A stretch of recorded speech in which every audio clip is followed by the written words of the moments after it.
never really thought much about God, heaven or hell. They were just ideas that didn't matter to me.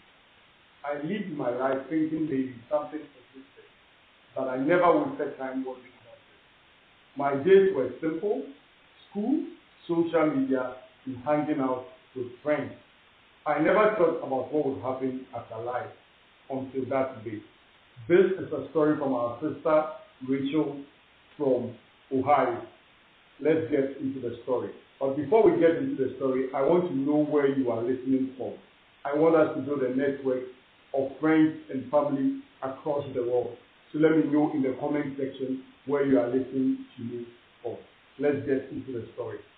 It started as a normal day. I was crossing the street with my best friend, laughing at something similar or something silly.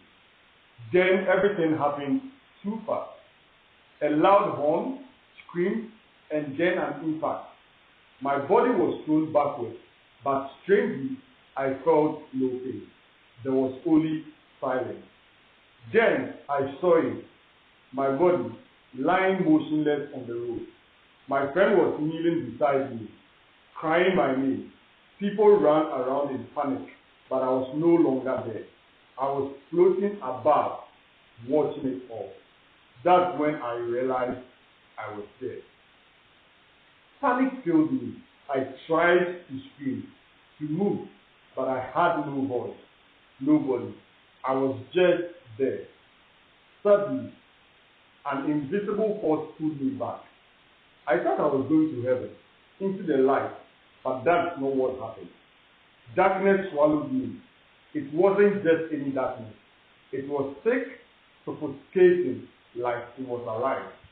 The silence was replaced by whispers, voices merging together, saying things I couldn't understand. A deep fear took hold of me, one I had never felt before. The cold I felt wasn't just on my skin. It was inside me, in my very soul. Something was very, very, very wrong. This wasn't heaven. The darkness pulled me deeper. Terror built inside me. I fought, but there was nothing to hold on to. The whispers grew louder. Some laughed, some cried, and some repeated my name in a swift, mocking way. Then I felt it. Something was there. Something watching, waiting for me. Then a voice cut through the darkness like thunder. Stop! The shadows recalled as if bent. A blinding light appeared, slicing through everything. The light was so strong it felt it was exposing me. Seeing every mistake, every lie, every moment I had ignored the truth. Then in the midst of the light, I saw him, Jesus.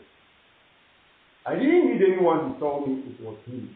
He wasn't angry, but he wasn't smiling either. His gaze was filled with something far more powerful, the truth. He saw everything I had been, everything I could have been, and in that moment, I understood something terrible.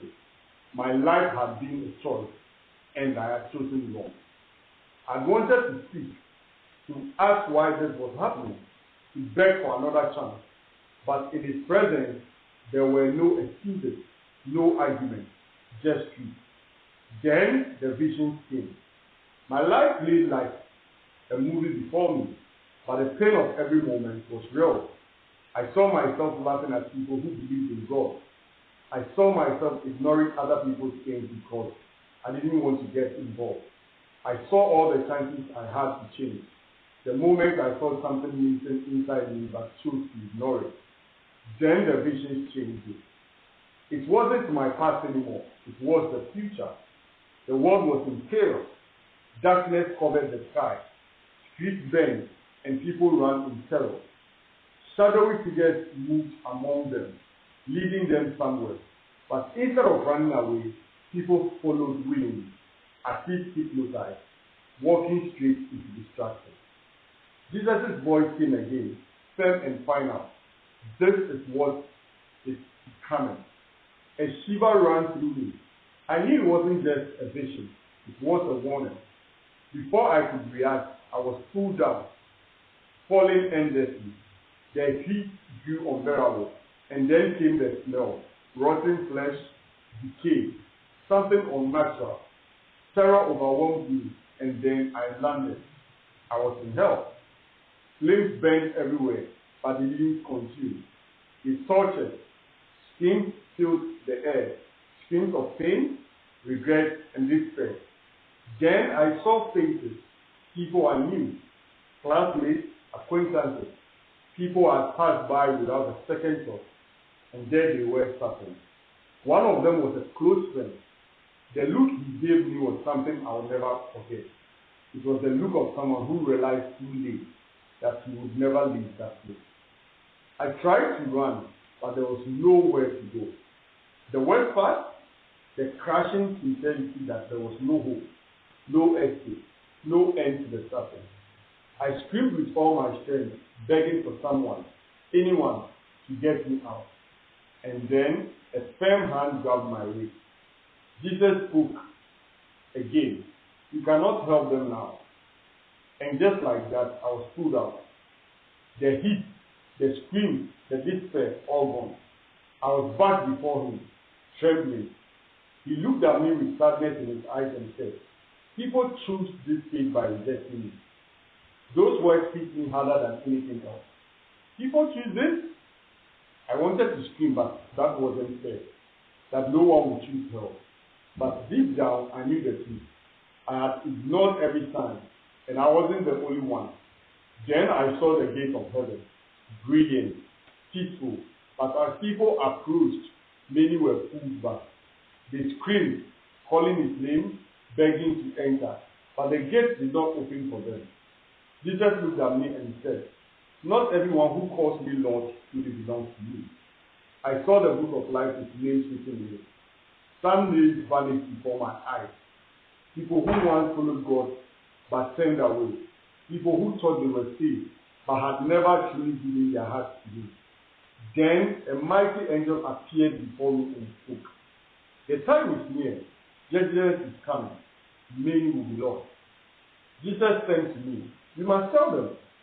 I wanted to argue, but no one would believe me. But I knew it didn't matter. The truth had to be told. Suddenly, everything faded. I was pulled back as if through a vortex. Then I opened my eyes. I was in a hospital. Doctors and nurses surrounded me. My family was crying. Then I heard someone say, she was there for 3 minutes. 3 minutes? But for me, it felt like an eternity. At first, I tried to move on, to convince myself it was just a dream, but I couldn't. The memories wouldn't stay. And then strange things started happening. Shadows in my room, whispers at night, terrifying sleep paralysis. But every time I felt that darkness present, I spoke one word, Jesus, and the darkness vanished. Now I know the truth, and I cannot stay silent. Many don't believe me. Some laugh, some ignore me, but some listen. And even one person changes because of what I've said, then everything I went through was worth it. Because I saw what is coming, and time is running out.